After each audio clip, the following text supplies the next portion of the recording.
টি-20 cricket মানে আগ্রাসী batting, দ্রুত রান আর বড় সংগ্রহের লড়াই। কিন্তু অস্ট্রেলিয়ার বিপক্ষে সিরিজের শেষ ম্যাচে বাংলাদেশের ব্যাটিংয়ে দেখা গেল সম্পূর্ণ ভিন্ন এক চিত্র, যেখানে রান তোলার বদলে শুরু থেকেই উইকেট হারানোর মিছিল চলছে। আর স্ট্রাইক রেটের অবস্থা ছিল টি-20 মানদণ্ডের তুলনায় হতাশাজনক।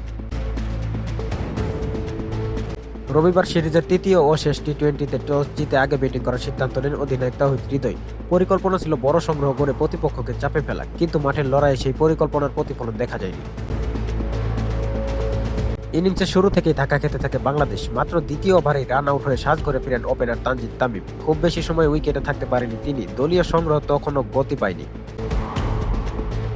অন্য ওপেনার সাইফ হাসানের কাছ থেকেও আসে না প্রত্যাশিত শুরু। দীর্ঘ সময় ক্রিজে থাকলেও রান তুলতে পারেন 9 বলে মাত্র 1 রান করে ফিরেন তিনি। দ্রুত দুই ওপেনারকে হারিয়ে শুরুতেই ব্যাকফুটে চলে যায় বাংলাদেশ।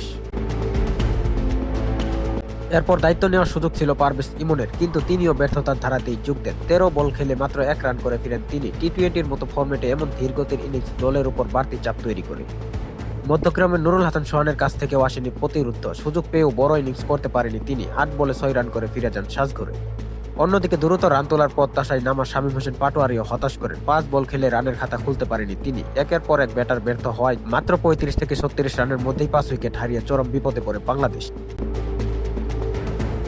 এমন পরিস্থিতিতে হাল ধরার চেষ্টা করেন অধিনায়ক তাওহিদ হৃদয়। তার সঙ্গে কিছুক্ষণ সঙ্গ দেন রিশাদ হোসেন। দুজনে মিলে ইনিংসে কিছুটা স্থিরতা ফেরানোর চেষ্টা করেন। রিশাদ দ্রুত কিছু রান যোগ করে বিদায় নিলেও শেষ পর্যন্ত লড়ে যান তাওহিদ হৃদয়।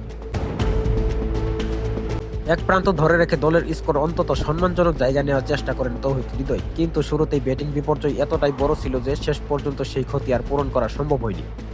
শেষ পর্যন্ত তাওহিদ হৃদয়ের লড়াকু মানসিকতা চোখে পড়লেও বাংলাদেশের ব্যাটিং ব্যর্থতা ম্যাচে বড় ব্যবধানে পিছিয়ে দেয় দলকে। সিরিজের শেষ ম্যাচেও ব্যাট হাতে কাঙ্ক্ষিত পারফরম্যান্স না আসায় হতাশা নিয়েই মাঠ ছাড়তে হয় টাইগারদের।